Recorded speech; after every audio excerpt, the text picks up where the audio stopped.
அந்த முறையில் 2 மில்லியன் சதுரடியில் தகவல் தொழில்நுட்ப வெளியே நிறுவ போறோம். அது மட்டுமல்ல, தமிழ்நாடு முழுவதும் இருக்கக்கூடிய 900க்கும் மேற்பட்ட புத்தொழில் நிறுவனங்கள் பயனடையக்கூடிய வகையில் நம்ம அரசு செயல்பட்டு வருது. 2000க்கும் மேற்பட்ட தொழில் முனைவோர்களுக்கு வழிகாட்டியாக இருக்கிறோம். இதுக்கான தொழில்நுட்ப கொள்கை ஒன்றை உருவாக்க போறோம்னு ஏற்கனவே அறிவிச்சிருக்கிறோம். ஐடி துறை வளர மனித வளங்கள் மிக முக்கியம். அதுக்காகத்தான் என்னுடைய கனவு திட்டமான நான் முதல்வன் திட்டத்தை உருவாக்கினேன். வேறு மாநிலத்திலிருந்து இங்க இருக்க பலரும் அதை பத்தி கேள்விப்பட்டிருக்கலாம். தமிழ்நாட்டு இளைஞர்களுக்கு சாஃப்ட் ஸ்கில்ஸ், தொழில் சார்ந்த திறன்களை அளிக்கிறதுல அந்த திட்டம் பெரும் வெற்றி பெற்றிருக்கு. மற்ற மாநில இளைஞர்களோட ஒப்பிடும்போது நான் முதல்வனால நம்ம பசங்களுக்கு ஒரு பெரிய லெவரேஜ் கிடைச்சிருக்கு. அதே போல ஐசிடி பயிற்சி நிறுவனம் மூலம் கடந்த ஓராண்டுல 10,435 ஆசிரியர்கள் மற்றும் 34,267 மாணவர்கள் தொழில் சார்ந்த நிறுவனங்களுக்கான பயிற்சி பெற்றிருக்காங்க. ஐடியிலேயே எந்தெந்த துறைகளில் டெவலப் ஆகிற ஸ்கோப் அதிகமாக இருக்குன்னு கவனிச்சு அந்த துறைகளில் நம்ம ஆசிரியர்கள் மற்றும் மாணவர்கள் திறன்களை மேம்படுத்த பல்வேறு தொழில் பிரிவுகளோடு 78 கோடி ரூபாயில 13 MOU சைன் பண்ணப்பட்டிருக்கு. இது ஒரு பக்கம்னா, தமிழ் மென்பொருள்கள் உருவாக்கவும் மிகுந்த முக்கியத்துவம் கொடுத்துட்டு வரோம்.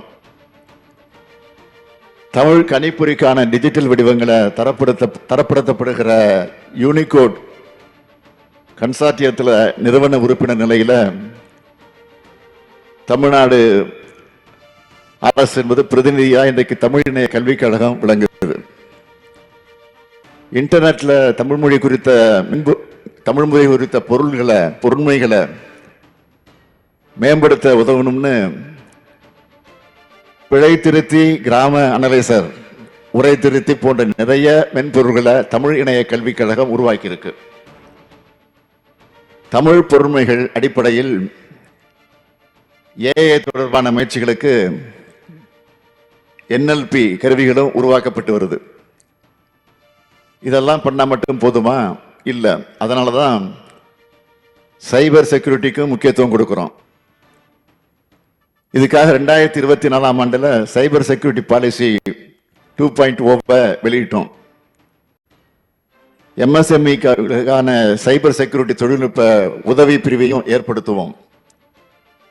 அனைத்து மாவட்டங்களையும் மின் ஆளுமையை மேம்படுத்தவும், பொதுமக்களுக்கு சேவைகளை வழங்கவும் தகவல் தொழில்நுட்பம் திறம்பட பயன்படுத்தப்படுது. அரசோட அனைத்து சேவைகளும் ஆன்லைன்ல வழங்கப்படணும். மக்களின் நேரமும் அலைச்சலும் மிச்சமாகணும். நம்ம அந்த நோக்கத்தோடு தான் நம்ம திராவிட மாடல் அரசு சேவை மையங்களோட அமைப்பு முறையை வலுப்படுத்தி இருக்கு. 2021ஆம் ஆண்டுல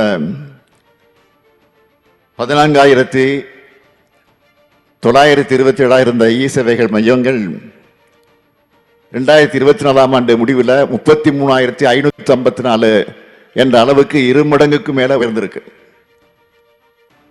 இன்னைக்கு நாம கலைஞர் மகளிர் உரிமை திட்டம், புதுமை பெண், தமிழ் புதல்வன் திட்டங்கள், இது போன்ற திட்டங்களை தொடங்கி மாசம் கோடிக்கணக்கான மக்களுக்கு நேரடியாக வங்கி கணக்கில் பணத்தை போடுறோம்னா அதுக்கும் இந்த டேட்டாவும் தொழில்நுட்பமும் தான் காரணம். அப்படித்தான் 1,28,00,000 பயனாளிகளுக்கு இதுவரை மொத்தம் 13,522 கோடி ரூபாய் வழங்கப்பட்டிருக்கு. எது இல்லைனாலும் பரவாயில்ல, இன்டர்நெட் எல்லா இடத்துலையும் இருக்கணும் என்கிற நிலை உருவாக்கிடுச்சு. அதுக்காகத்தான் சென்னையில் இருக்க கடற்கரைகள், பேருந்து முனையங்கள், பூங்காக்கள் போன்ற பொது இடங்கள்ல பொதுமக்கள் இணைய வசதியை எளிதாக பயன்படுத்த 1204 இலவச ஒய்ஃபை பாயிண்ட்ஸ் நிறுவி இருக்கிறோம். தமிழ்நாட்டில் இருக்க அனைத்து தகவல் தொழில்நுட்ப நிறுவனங்களுக்கும் ஒத்துழைப்பு மற்றும் உதவிகளை வழங்க சிறப்பு உதவி மையம் ஒன்ற எல்காட் நிறுவ இருக்கு. இப்ப நான் பட்டியலிட்ட இந்த எல்லா பணிகளையும் ஆர்வத்தோட ஒரு பெரும் கனவோட முறைப்படுத்தி செயல்படுத்திட்டு வரார் நம்முடைய தகவல் தொழில்நுட்பத்துறை அமைச்சர் PTR தியாகராஜன் அவர்கள். இந்த பணிகள் எல்லாம் தொய்வில்லாமல் தொடரும் தான் இந்த மாநாட்டை உரிய காலத்தில் அவர் ஏற்பாடு செஞ்சிருக்கிறார். இது டிஜிட்டல் யுகம். இனி மக்களுடைய எல்லா பயன்பாடுமே டிஜிட்டல் வழியாகத்தான் இருக்கும். இந்த பயன்பாடு சிம்பிளா எல்லாரும் பயன்படுத்தக்கூடியதா இருக்கணும். அதே நேரத்தில் முறைகேடுகள் செய்ய நினைக்கிறவங்களை தடுக்கிற அளவுக்கு பாதுகாப்பு அம்சங்களும் இருக்கணும். டிஜிட்டல் தொழில்நுட்பம் பரவுற அதே நேரத்தில் டிஜிட்டல் குற்றங்களும் பரவி வருது. அவை தடுக்கப்படும். அதற்கேற்ப தொழில்நுட்பங்கள் வடிவமைக்கப்படணும், வலுப்படுத்தப்படணும். ஐடி மற்றும் புதுமைக்கான அடுத்த யுகத்தை நோக்கி வளமான வாய்ப்புகளை கண்டறியவும்,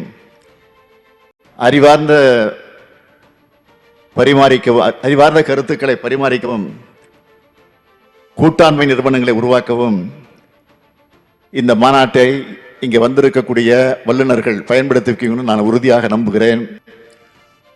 ஒளிமயமான டிஜிட்டல் காலத்தில் எதிர்காலத்தை நோக்கி நாட்டையும் உலகையும் வழிநடத்துறதுக்கான நம்மோட ஒருங்கிணைந்த தொலைநோக்கு பார்வைக்கு சான்றா இமேஜன் 2025 திகழட்டும்.